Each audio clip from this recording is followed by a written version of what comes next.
So, tell me more about what happened when you went to go visit Sandra's gravesite. Well, I was driving there. I was by myself, and as I was getting closer to the cemetery, I was getting really nervous.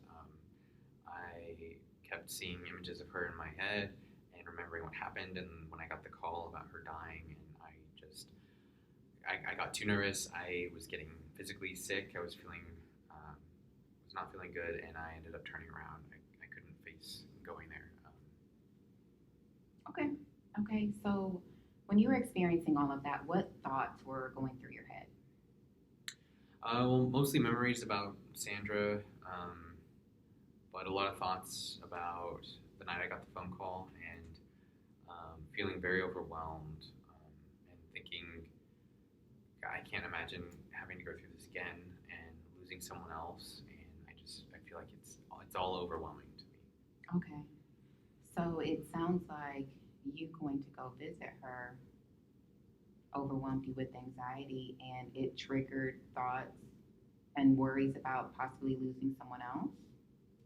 Yeah, exactly. I mean, I got so sick I had to call in to Okay. work, so I didn't even go into work. Okay. So it really tripped me up. Is there anything else specifically that makes you feel similar to the way that you did the other day or that makes you feel worried about losing another loved one?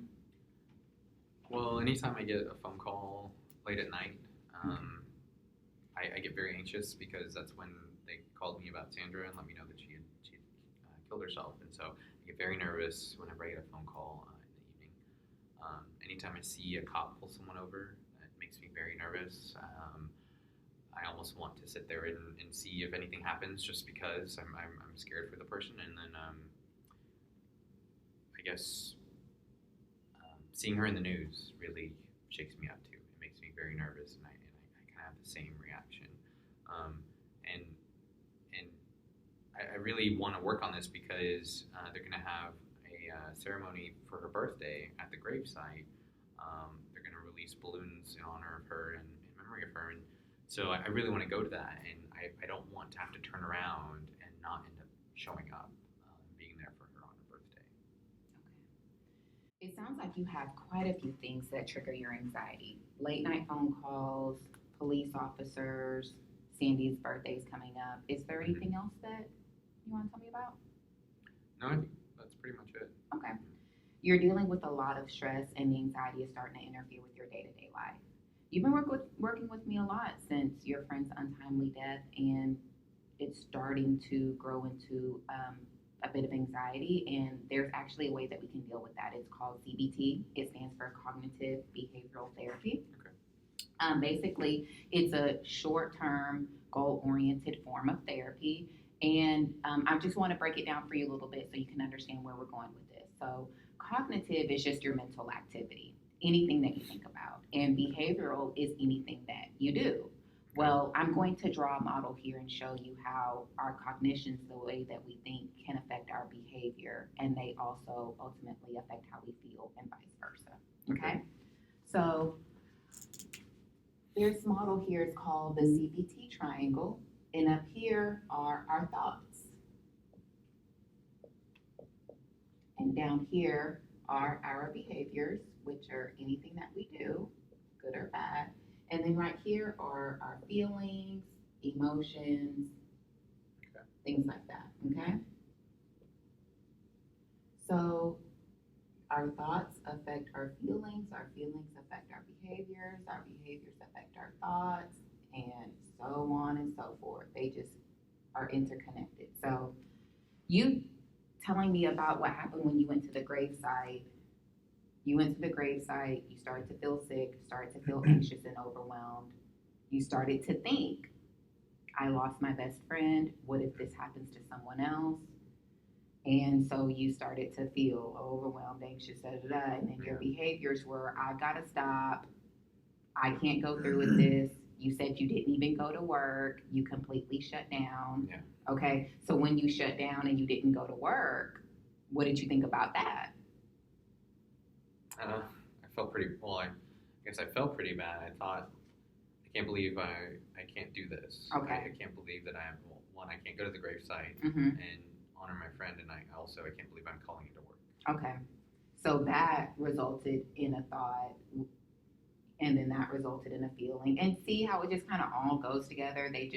One thing leads to another. Well, with CBT, we recognize that it's really hard to just stop our feelings and our emotions, which for you has been depression, anxiety, fear. Yeah. But it's a lot easier to, either stop or modify these thoughts or stop or modify these behaviors. Okay. If we can stop or modify these behaviors, we can usually interfere and stop these negative feelings and emotions that you've been experiencing.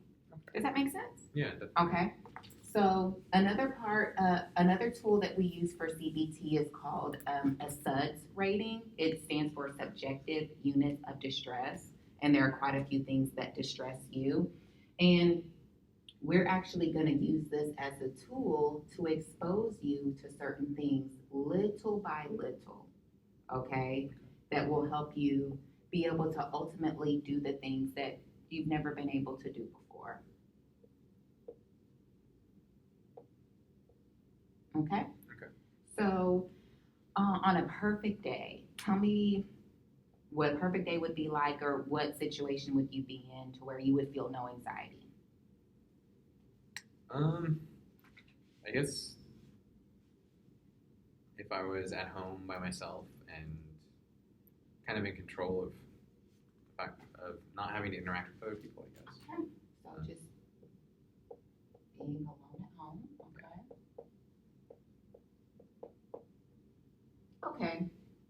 And you mentioned to me earlier some things that do agitate you and create anxiety for you. You mentioned that news articles, seeing Sandra's face and the things in the media about her present anxiety for you. Can you tell me on this scale, where does that fall, with 0 being the no anxiety, 100 being the greatest? That would probably be a 25. Okay. And you mentioned seeing people being pulled over really makes you nervous. Where does that fall on the scale for you? That a little more. That would probably be a 50. Okay. Okay, and then what would be a 100, the highest anxiety for you? Well, going to her gravesite. Okay. Okay, so what we are going to do moving forward is what's called systematic desensitization. And so what we're going to do is, without overwhelming you, just little by little, allow for you to have some exposure to some of the things that are lower on your anxiety scale. Okay. And then once you're able to repeatedly do those things, you will eventually overcome your anxiety. Our nature is to just avoid the things that make us anxious. But the problem with that is that if you are never exposed to these things, you will never overcome your anxiety. Yeah. Okay? And I know that you have a goal that you want to get up here, but before you can get up here, visit your friend's gravesite, you're going to have to work through these things first. Okay? Okay. So we're going to little by little have you expose yourself to some things, and then once you overcome them, you'll be able to move up to the next rung of the ladder. Okay? Okay. Okay? So we have an appointment for next week. I want for you to tell me what you think would be best for you. Are you comfortable with this form of therapy? Yeah, definitely comfortable with it. Okay, and do you have an idea of where you would like to start and what you think you can expose yourself to little by little? Well, I feel like I'm not going to be able to avoid seeing articles and seeing news stories, so maybe starting with that, maybe looking at news articles, maybe not reading all of the articles, or just looking at them. Okay, great. I think that that's a really good place to start. It's something that you can do in the comfort of your own home and do it as often or as little as you'd like. Do you want to start with a specific goal in mind? How many, between now and this time next week, how many articles would you like to look at? I could probably do 3. 3? Okay. Yeah. That's a really good start. Okay. Just keep in mind that this is a self-paced form of therapy, and you are going to do it in a pace that you feel comfortable doing, I want to remind you to just to listen to your body and the way that your body is responding. And if it gets too overwhelming, shut the computer off and just walk away. Okay. Okay. Do you remember the breathing exercises that we went over before? Yeah. This would be a great time to implement them to help you overcome, that anxiety and just to slow things down. Okay. But this Okay. is something that you do at your pace. And I know that you have a goal set and that Sandra's birthday is coming up in a few months and you want to be able to get there. And I strongly believe that you will get there, but Okay. don't rush to get there. You will get there. Let's start here. And then once we get past this, then we'll go up, up, and then you will eventually get here. How does that sound? Sounds good. Okay, I'm really looking forward to hearing how your experiment goes within the next week, and I'm looking forward to seeing you.